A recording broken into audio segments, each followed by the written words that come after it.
Well, thank you, Mr. Host. I am, in fact, a teacher, very much so. So tomorrow I'm going to be back teaching my ass off at Copenhagen profession. And at University College Copenhagen, we have this special tech-toned teacher education called Future Classroom Teacher. One of the very privileged parts of being teacher on Future Classroom Teacher is that it's taking place in Future Classroom Lab. And Future Classroom Lab is also a great resource. It's a space where you try to explore and examine new ways to learning. Another thing at Future Classroom Teacher is, of course, our wonderful students. Our wonderful students are, in fact, those driving all the change that we try to create.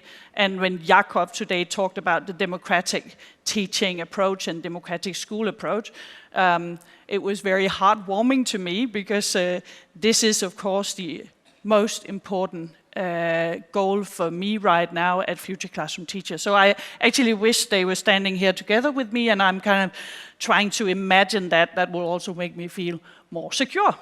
So it is a somewhat privileged environment that I'm working in, but I'm also trying to, together with my great colleagues, to change some ways of thinking education. Here you see the key building blocks of the Future Classroom Teacher.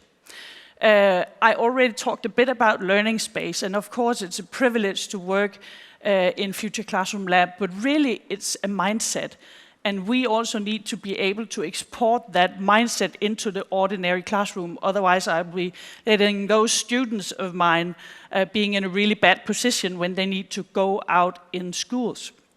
I'm going to talk to you almost for the rest of the time today about new working methods and way of thinking about technology. So I'm not going to go that much into that, but of course that's core, and it's not about my teaching as much as it's about the students understanding the processes and actually creating to learn.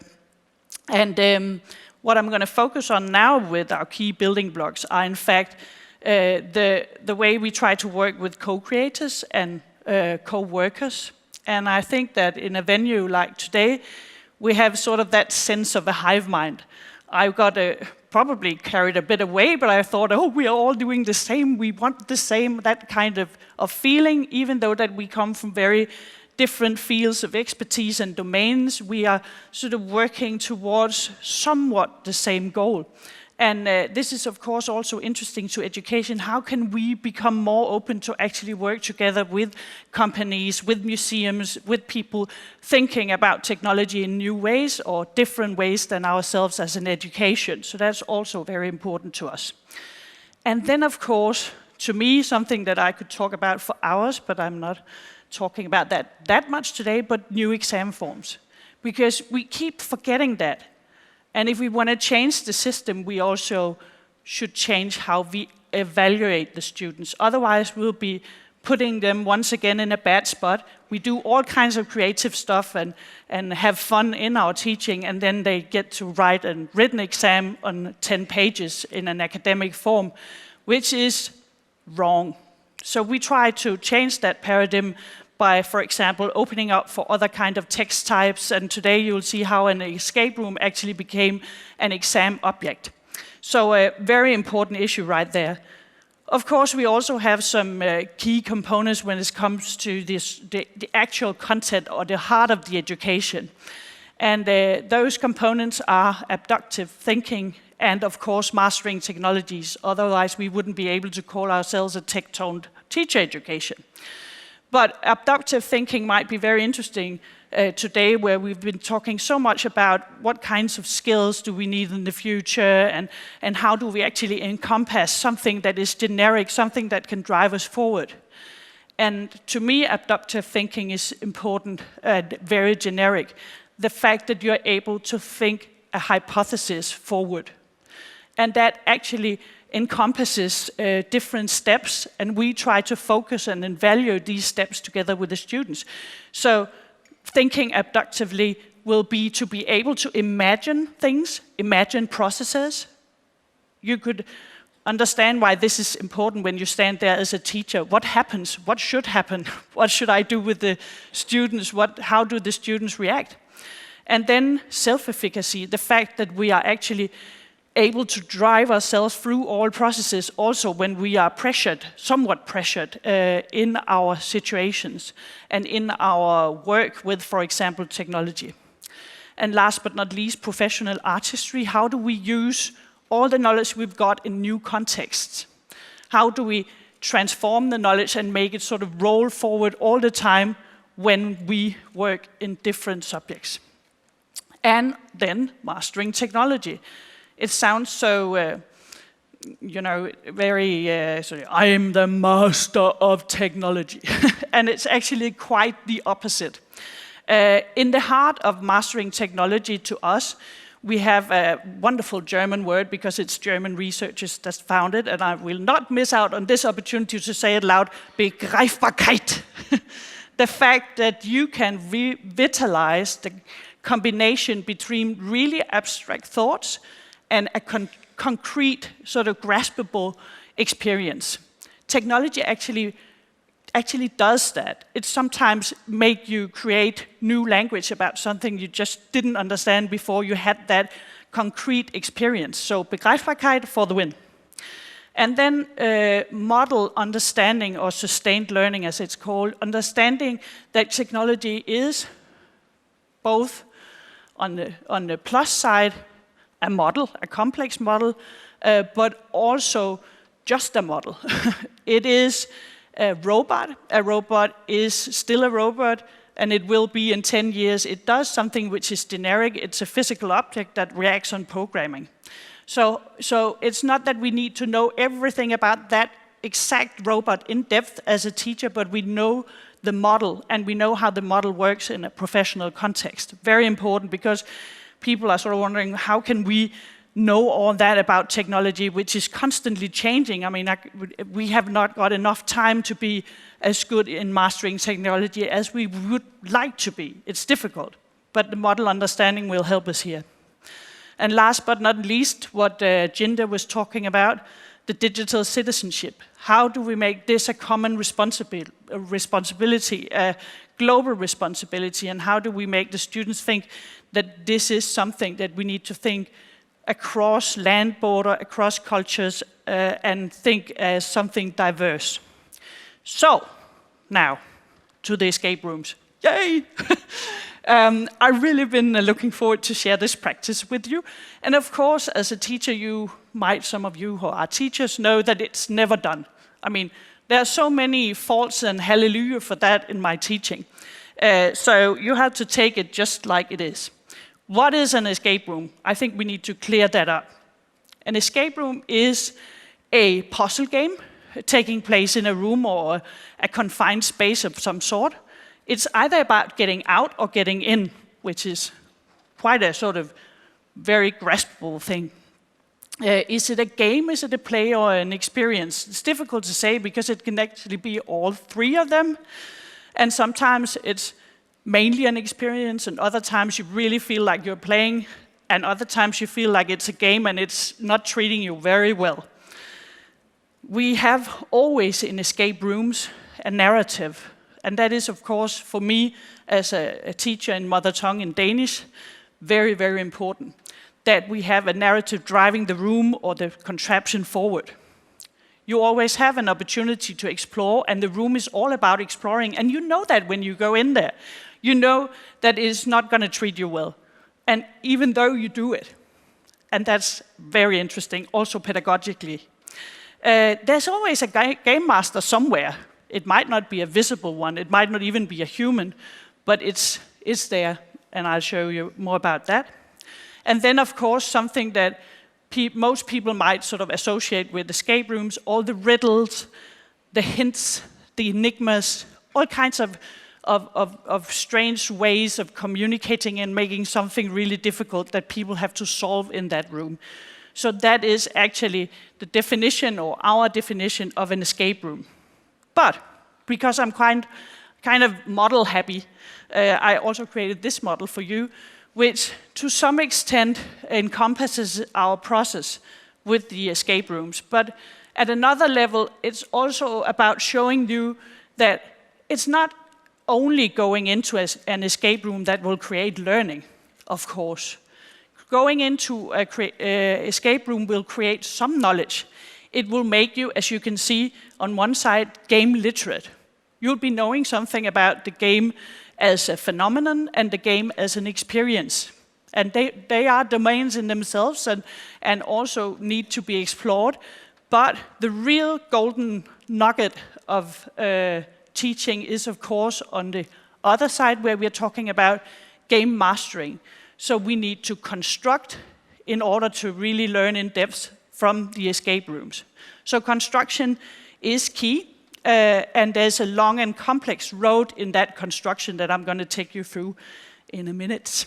So, and please notice something, and this is where I'm battling you as a host, Mr. Heiberg, because now I'm being kind of hosty. There are some little icons, and those icons will be on the slide, so you can see, are we talking about phenomenon, experience, construction, or learning? And the closer you get on the coffee break, the closer you get on the owl. So you know it, the owl is the end, and then you have the coffee break, okay? So bear with me. Look for the owl, you will survive. It's kind of escape room, really right now, but it's just, let's leave it there. The escape room as a phenomenon, something that was a very important acknowledgement for us was that when we look at it as a phenomenon, we see that the room in itself is kind of a pendulum, or at least it works in a pendulum motion. So when you're in an escape room, you constantly swing between feeling that you're working towards a goal, but being in a process. Feeling, yay, success, I managed. And then 2 seconds later, you make errors and you sort of stall in your way. That, of course, gives you, on one hand side, sometimes a feeling of progress, and at the other hand side, frustration. Frustration big time, because it happens sometimes very quick.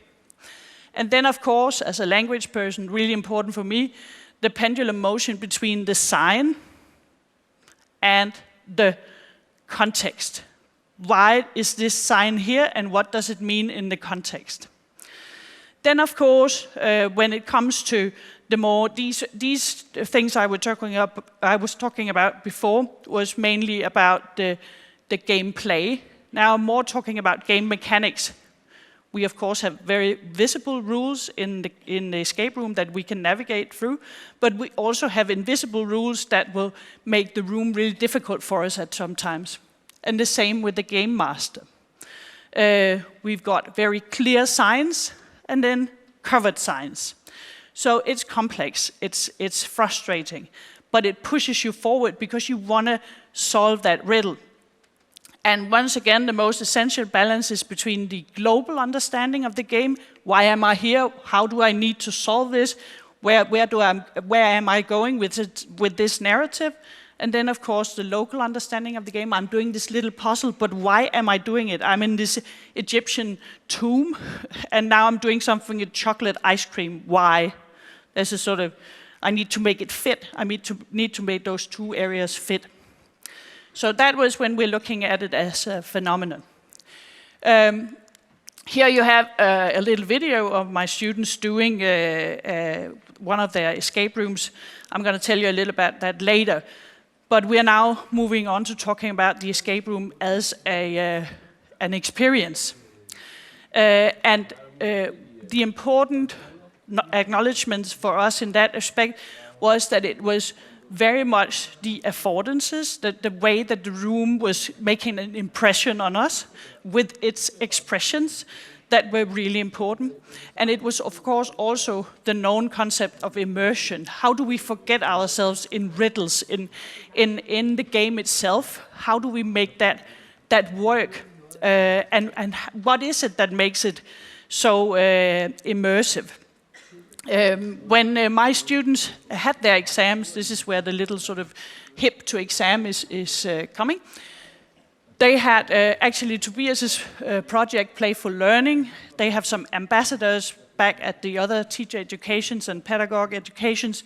And they came and we did our exam together with those ambassadors, and when the students focused on the escape rooms, they sent the ambassadors into the escape rooms, and they solved the riddles. And then they had a very sort of interesting contraption sitting up there and filming everything, and monitoring and controlling that as game masters, as visible and invisible game masters on and off, outside the room.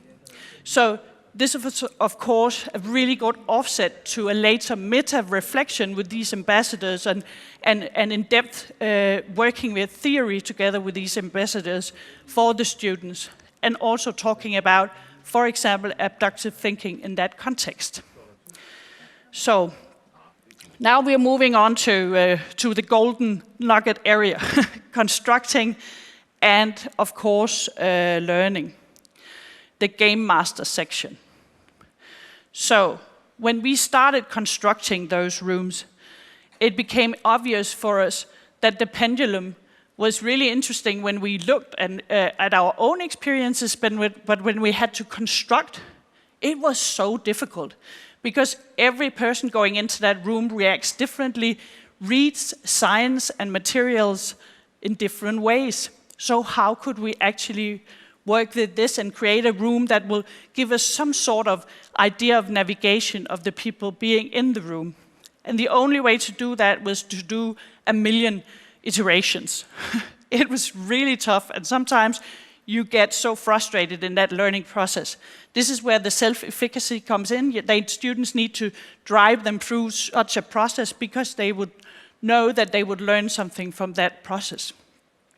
We were very obsessed by making global and local understandings of the game stick together. Nobody should solve a riddle in a room or do something in a room which was not relevant to the bigger story. And that also pushed us out in a lot of different structures and way of thinking this.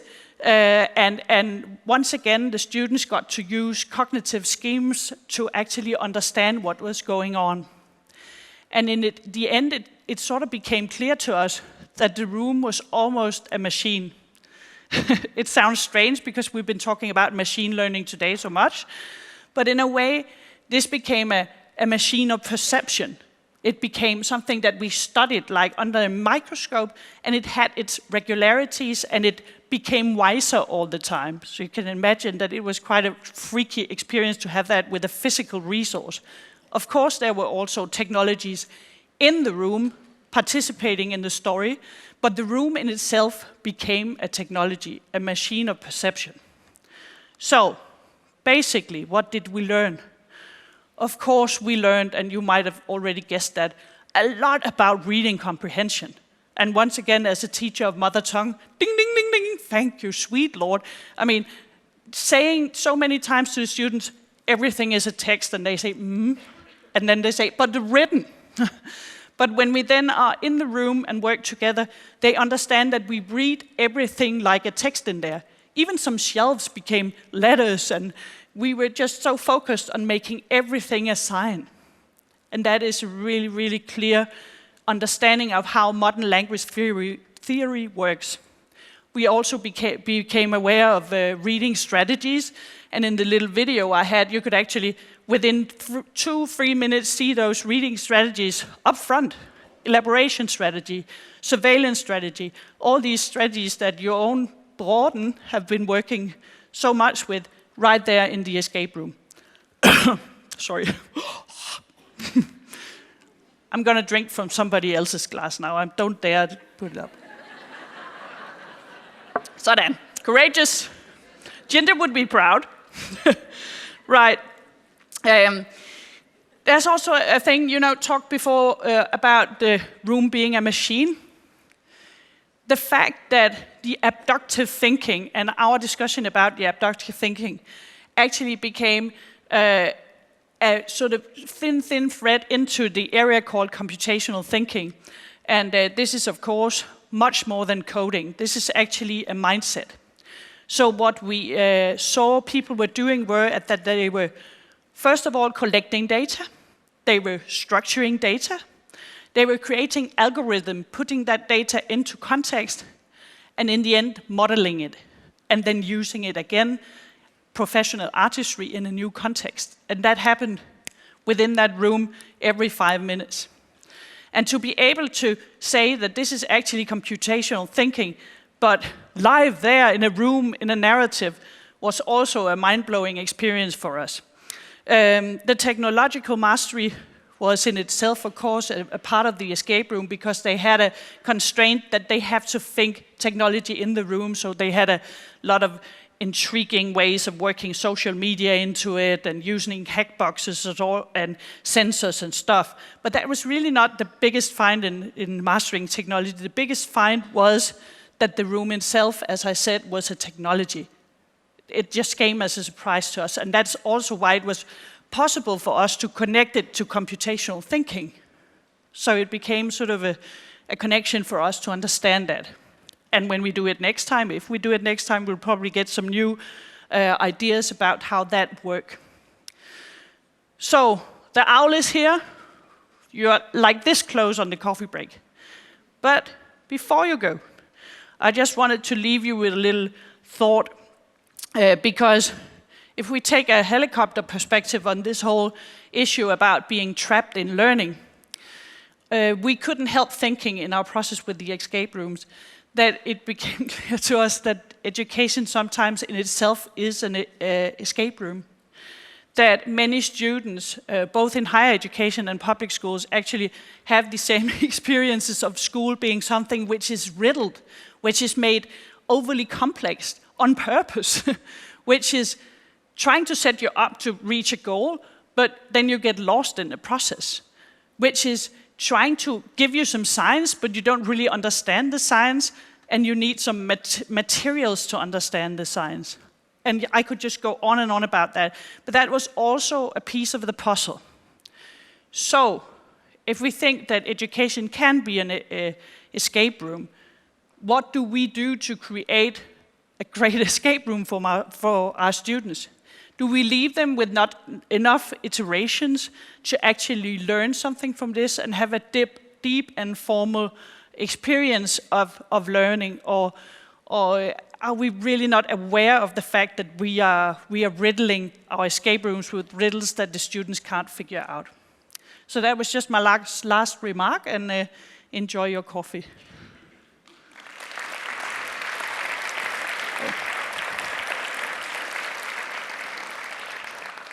Thank you, Lise, and so happy to see you're trying to take over my role as a host. I'm going to take a new glass now. Yeah. So happy to see you took your chance at the glass roulette over there.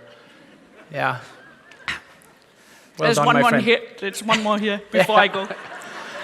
Did you think of pouring a fresh glass? No. Oh, okay. I knew I would tip it over. So Very inspiring. Yeah. Well. Going into an escape room in higher education, isn't that just playing? Do you encounter resistance when it comes to dragging play into learning in that manner? I don't encounter resistance from the student, but we do discuss a lot about do we contaminate something which is pure in itself when we meta-reflect on it.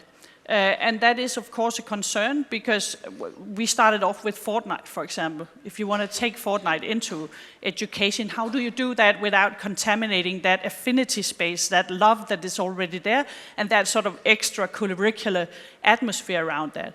So we talk a lot about that, but it's not a real resistance. But of course, it's not something being really key in higher education to play that much. But of course, we try to get the focus on play also by making it an exam, that you understand that this escape room is just not us playing, this is actually you reflecting upon construction and creating something for others with the language knowledge. So this is next level shit, as we say, sorry. It's because I'm a practitioner, and I'm allowed to swear. Keep on going. And I've been drinking water. So you blame the water? Yeah, okay. To me, this is so inspiring, as you know, but it still also looks like a huge project. Lots of structures there, lots of work. Is it possible to handle something like this in an ordinary school, you think? I would say so, but it's all about priorities. I think that education today is all about discussing time all the time. Essentially, I know that when I close that door into that room, also at the ordinary teaching room, it is me and my responsibility, and I want to set myself free. And of course, I know we have got policy goals, but it's still my space, and it's still a space that I create together with the students, and that allows me to do what I want to do in that length that I do. But of course, it takes time. I mean, and also keeping the research atmosphere to it, that we do not know where we are going, so we have to take time to actually look on what's happening, to take time on reflecting and discussing. And that, of course, prolongs the process, but if you want to learn, you need to do that. And I have to ask you this question, because when you call education an escape room, is that a metaphor for a critique of the existing school system? Yes. And how? Yeah, it's just, I just think we have a lot of invisibility in education and a lot of cultural codes which is not made clear. And then we have an issue with the role as a teacher. We're not really good at putting ourselves on stake, even though we do it all the time. We do not dare talk about it. And that makes it a real difficult situation to navigate in for our students. And I think that's unfair, but it demands a lot of courage. But I think that if you just try to push that border, you go into that whole understanding of the democracy of that room, and Jakob was actually talking about that in his School 2.0. It is accepting that we are a hive mind. And therefore, I'm really sorry when we're talking about machine learning and things like that, the best teaching is never one-on-one. Never. Not in my book. It's always the hive mind. I'm half the teacher alone, and I mean, my students are me. Sounds a little sort of hippie. And on that hippie note, I think and that hippie note, yeah. And you can take all 3 glasses with you down. Just for your sake. Give Lise Møller a big hand. Thank you.